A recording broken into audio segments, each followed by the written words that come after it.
welcome to my June TBR. So this is quite an exciting TBR video because I will primarily be picking reads from this TBR jar. So got this little jar, but first I do have 3 books that I need to read because they were sent to me by publishers. The first one is Scorpions by Tuppence Middleton, and this was sent to me by Penguin and part of Novel Tours over on Instagram. This is a short memoir kind of about Tuppence's experience with OCD, and she uses scorpions as kind of like an allegory for OCD, and I have started this. I know that I've dog-eared the pages, but I am only 15 pages in, and so far we're just sort of seeing her childhood and how OCD kind of emerged in her life as a child. And I think this one might be a little bit hard hitting because it is someone's personal experience with mental health, but it's very important, and I think hopefully it'll be done really well.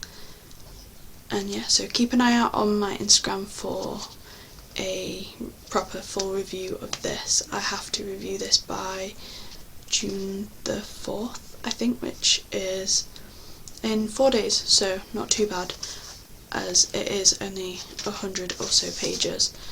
And yeah, I think I'll probably fly through it. I love personal memoir. I think they're really interesting to read, and especially mental health, very important to read. The next one is Love, Gods and Sinners by Camille Chong, and this is, well, it was marketed to me as K-pop Demon Hunters but sapphic, and I mean, look at that cover, look how pretty, it's so pretty, and it has like a cool map on the inside, if you can see. And this was sent to me by, I should know this, First Ink. It's an imprint of Macmillan, and I'll read the synopsis. I got this handy little PR poster type thing. So this is publishing on the 11th of June in hardback, and it says, welcome to an alternate contemporary world where descendants of ancient magical clans don secret identities and do battle on the streets of Singapore. In a glittering futuristic Singapore, Harper and Tia are interns at the same tech company. They clash, they fight, they flirt, and under cover of night the two of them adopt secret identities and head out on missions across the city for their respective magical clans. Tia is the beautiful descendant of the moon goddess, and Harper is secretly Raven, the soon-to-be leader of the feared and villainous Foxes. When each is tasked by their clan to kill the other, and a deceitful game of cat and mouse escalates, Harper and Tia will start to understand that the concepts of right and wrong can just be as complicated and dangerous as falling in love. It seems very, very interesting, so I am so excited about that. And I've just noticed the little, I think this must be the fox, and that's very cute. I'm so happy that I get to share my thoughts on this, and again, this will be a review on my Bookstagram, so make sure you're following that down below. And it says on the back, rules of not dating your enemy. Number 1, rules are made to be broken. Number 2, keep your lives separate.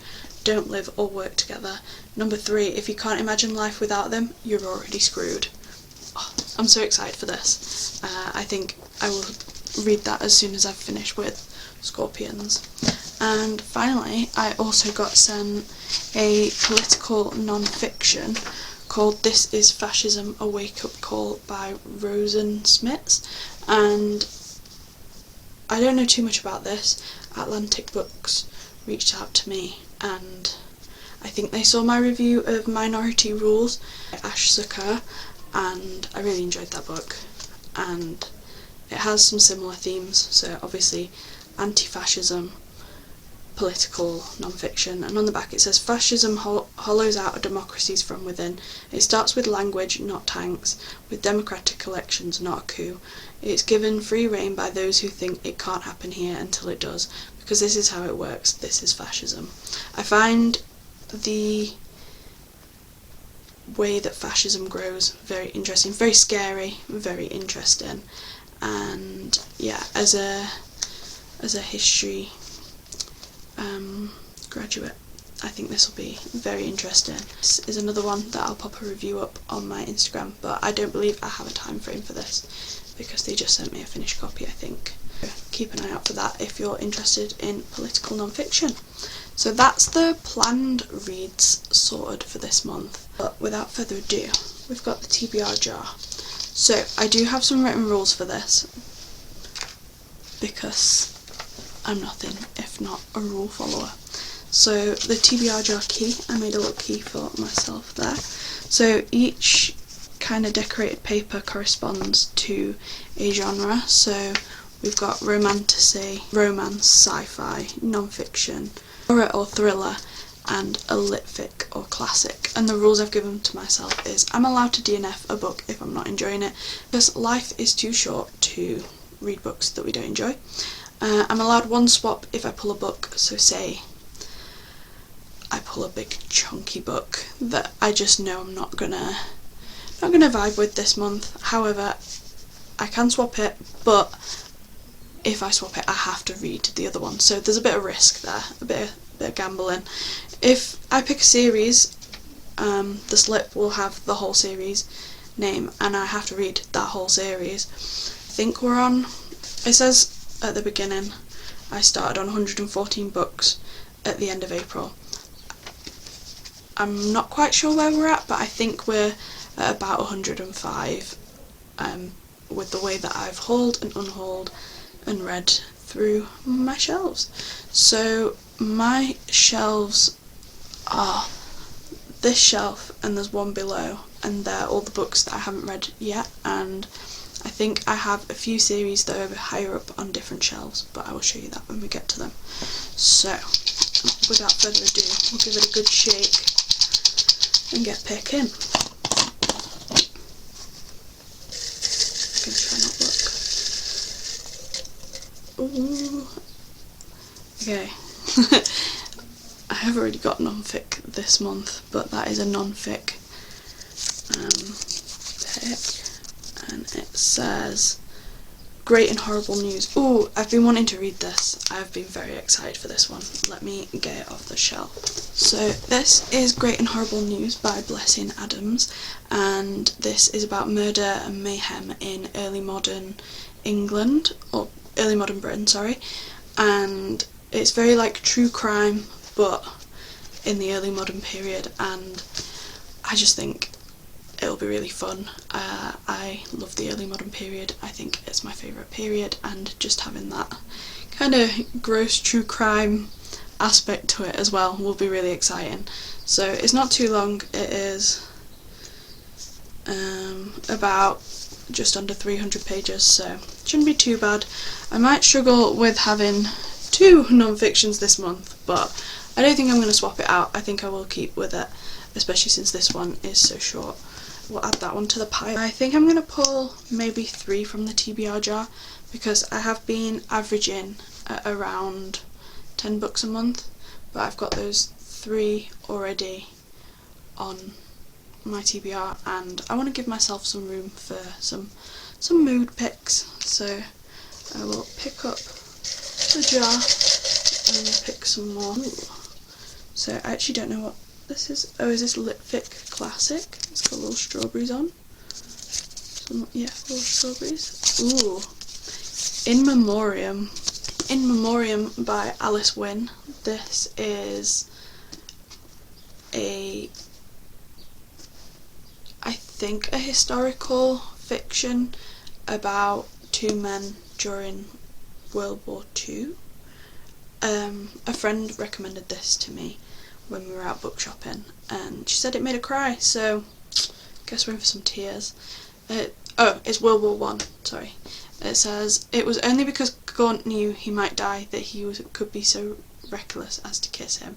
In 1914, war feels far away to Henry Gaunt and Sidney Elwood. They're too young to enlist, and anyway, Gaunt is fighting his own private battle and an all-consuming infatuation with the dreamy, poetic Elwood, not having a clue that his best friend is in love with him and always has been. When Gaunt's mother asks him to enlist in the British Army to protect the family from anti-German attacks, he signs up immediately, relieved to escape his overwhelming feelings. But Elwood and their classmates soon follow him into the horrors of the trenches. Though Elwood and Gaunt finding fleeting moments of solace in one another, their friends are dying in front of them, and at any moment they could be next. This is going to be traumatising, but it's a queer story, which makes it more traumatising for little queer me, and very different. I don't have many general fiction, historical fiction on my shelves because I quite like to consume historical non-fiction and then a lot of fantasy or just romance, so it'll be nice to have a little bit of a different read on there. So I think I'll pick one more and fingers crossed we get fantasy. I'm really feeling a little fantasy mood. It'd be great if it could be maybe Night and the Moth, or maybe one of my chunky special editions because they've been on there for a while. So let's have a look. I was looking then. Oh no. I think this is a romance. So the little paper, can't see, the little paper has little hearts and bows on. I think this is a romance, and yes it is. It is Under Lock and Key by Lana Ferguson. I did say I wanted a fantasy. Maybe I'll pull again and hope that I get a fantasy. Or maybe I can just mood read my fantasy for the month. But this one does have some fantasy elements in it, I guess. I believe this is a romance between a woman and the Loch Ness Monster. That's all I want to know. That's all I'm going to say about it. I've read Fake Mate by Lana Ferguson and I enjoyed that. That was like an Omegaverse, Ali Hazelwood kind of vibe book. Branching STEM romance with some Omegaverse. Very fun. I liked it. So I think this could be a fun one to read too. And I think I might actually leave it at that and then mood read with fantasy for the rest of the month. That's 6 books. I like there's a lot of red in there. That's quite cool. We will leave it at that. So we've got 2 non-fictions. We've got a memoir. Does that count as non-fiction? Quite a non-fiction heavy month. We've got a lit ficky historical fiction book. We've got a romance and we have got fantasy. A different mix than what I'm used to, but I am happy with that.